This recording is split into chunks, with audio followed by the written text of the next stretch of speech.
This video was made possible by Away. Get the perfect suitcase for $20 off by going to awaytravel.com/Wendover20 and using the promo code Wendover20. On July 12, 2017, Amtrak got a new CEO. The American government-owned rail company would now be helmed by Richard Anderson. Anderson was no stranger to the American transport industry.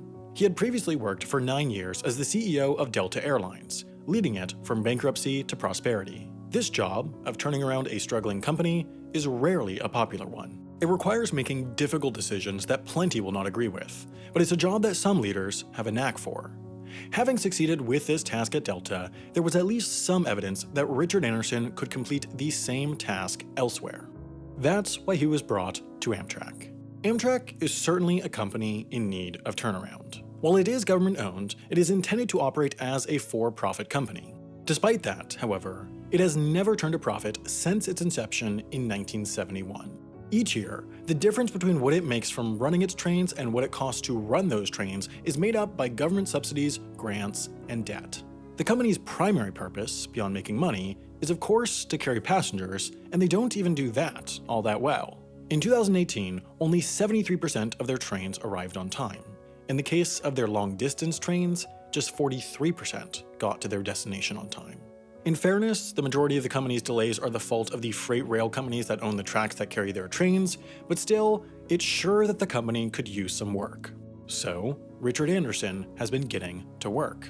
To understand how Amtrak works as a company, you have to understand the types of trains it operates. There are essentially 3 categories. The first are the Northeast Corridor trains. This route, connecting Boston, New York, DC, and a number of smaller cities up and down the East Coast, is operated by both higher-speed Acela and slower Northeast regional trains, and overall, the Northeast Corridor is by far Amtrak's most profitable route. The slower regional trains they operate earn them a profit of almost $25 per passenger. On the higher-speed Acela, they profit more than $80 per passenger.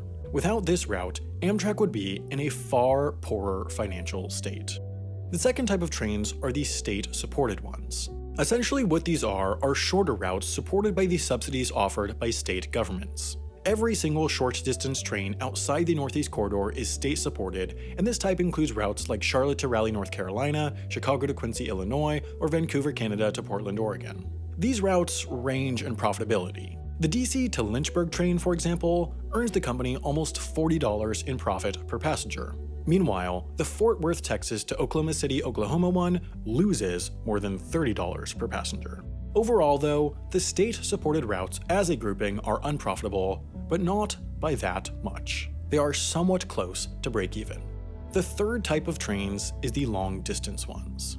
Ranging from 13 hours to 65, these routes connect big cities to small towns all across the US. Many of these routes have storied histories and strong fan bases of those who prefer the more relaxed method of travel. However, these routes certainly do not help Amtrak's financial performance.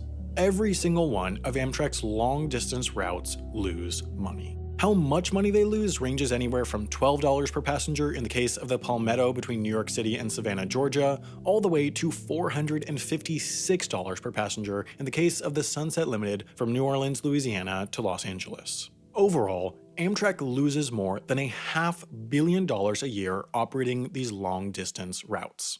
Part of what makes Richard Anderson the perfect figure to turn around Amtrak is that he does not care about trains. That's to say, he has no sense of sentimentality about the history or the grandeur or the allure of particular storied routes. His passion is for profitability, and that's his goal, seemingly no matter the cost. Therefore, 3 core parts to Anderson's Amtrak plan have emerged: expanding the Northeast Corridor services, optimizing the state-supported services, and cutting back the long-distance services. Starting with the Northeast Corridor, this is clearly Amtrak's greatest asset. The company owns most of the tracks between DC and Boston, meaning that they don't run into the same problems of using freight railroads tracks like with almost all their other services. This means that they can run these services relatively reliably and therefore have a clear advantage over planes or buses when traveling between New York and DC or Boston. Consequently, they have cornered the market between Boston, New York, and DC. The first part of Amtrak's plan to double down on this route was initiated before Anderson even joined the company. Amtrak is receiving new, faster, and larger train sets for their higher-speed Acela Express service on the route in 2021. With the introduction of these, Amtrak has teased plans to create 4 tiers of transport for the corridor.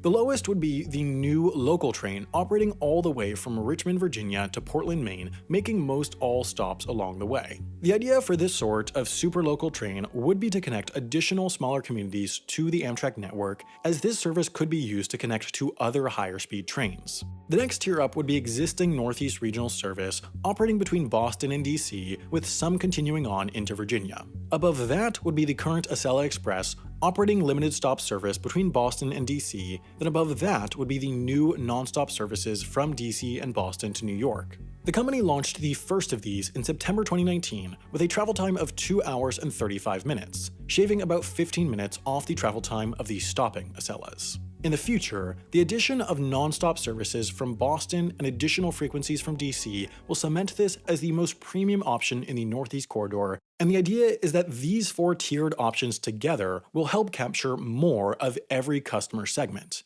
thereby squeezing more revenue out of Amtrak's most profitable route. The fact that some of Amtrak's state-supported trains break even is a fantastic sign because it means, with optimization, that Amtrak can turn this grouping profitable. Anderson has made noise about expanding Amtrak's short-distance network across the US. The company has not announced any specific new routes as part of a major short-distance expansion, but it's clear that there are opportunities. Trains tend to be competitive in time and cost to flights under a distance of about 300 miles or 500 kilometers. That means that there are plenty of likely profitable routes that Amtrak could set up, like Dallas to Houston or Los Angeles to Las Vegas. While it's unlikely that Amtrak could set up any additional short-distance routes without state funding, the company does have potential future competition. 2 private companies are fairly serious about starting up high-speed train service on these routes. Between Dallas and Houston, a company called Texas Central Railway is months away from starting construction on a high-speed line connecting the cities in just 90 minutes. Elsewhere, Virgin Trains USA, the company that owns what is currently the only privately owned intercity railroad in the US between Miami, Fort Lauderdale, and West Palm Beach, recently acquired a company that had begun planning and permitting work for a Los Angeles area to Las Vegas high-speed line and is looking to start construction in 2020. If these projects are completed, which seems quite possible, 2 of Amtrak's most potentially profitable routes would be snapped up and, if successful, it would open the door to future private rail projects in the US. While significant rail investment and development would no doubt prove quite beneficial for the country and help solve many of its transport problems, to Amtrak, it would get in the way of their ability to cherry-pick the most profitable short-haul routes in order to offset the loss of long-distance ones. That brings us to those long-distance routes. This is where things get tricky for Amtrak. As a publicly owned company enjoying quite sizable amounts of public funding, Amtrak relies on keeping in the good graces of the US Congress. Their long-distance routes pass through more than 40 states, and cutting them would be politically unpopular anywhere. Not only do they serve as economic stimulus by providing jobs to rural areas, but many of the country's 500 stops represent the only public transport link to the outside world from the small towns they're in. Congresspeople are well aware that the loss of a route that their constituents use would not help with their popularity. At the very same time, Congress has been putting the pressure on Amtrak to cut its losses, even though the very thing losing all their money are these long-distance routes. Therefore, for now, the company has started making efforts to cut cost on these trains. As one example, they've started to move their long-distance trains away from serving fresh meals from their onboard kitchen towards stocking pre-packaged, pre-prepared foods. This undoubtedly did not go down well with Amtrak loyalists, but the whole long-distance mess gets even messier. The company has been accused of, essentially, misleading accounting practices. This would presumably be in order to make the long-distance routes seem like bigger money losers than they truly are in order to help the case for their discontinuation. The company attributes different costs to different lines to give a sense of which make money and which don't, but this isn't always done well. For example, it apparently costs $3 million a year to maintain the company's electric train equipment outside the Northeast Corridor, even though, aside from a small branch line to Harrisburg, there are no Amtrak electric train routes outside the Northeast Corridor, only diesel. It also attributed all the cost of its baggage handling services to its long-distance trains, even though these are used on many short-distance services as well. The biggest highlight of their cost attribution, though, is what they marked down as the cost they bore for their station in Miami, the terminus of some of the long-distance routes, to be cleaned of snow. The last time it snowed anywhere close to Miami was 1977. What's likely to happen in the near future is that Amtrak will cut the most egregious losers in its long-distance portfolio while keeping those that are closer to break even in order to appease Congress. The termination of any route would be a huge loss to many. They each provide hundreds or thousands of jobs and connect many of the country's smallest towns to bigger cities, but it's likely a necessity given the pressure from DC. The new leader of Amtrak, Richard Anderson, has, though, helped lead the company towards the goal that long seemed impossible. In the company's last fiscal year, it lost just $30 million. In Amtrak terms, that is nothing, and it puts them on track to break even in 2020, an achievement that the company has never reached since its inception 50 years ago. This will occur during what is clearly a time of great change for Amtrak. It is reinventing itself at the beginning of a period of reinvention for the American rail industry as a whole.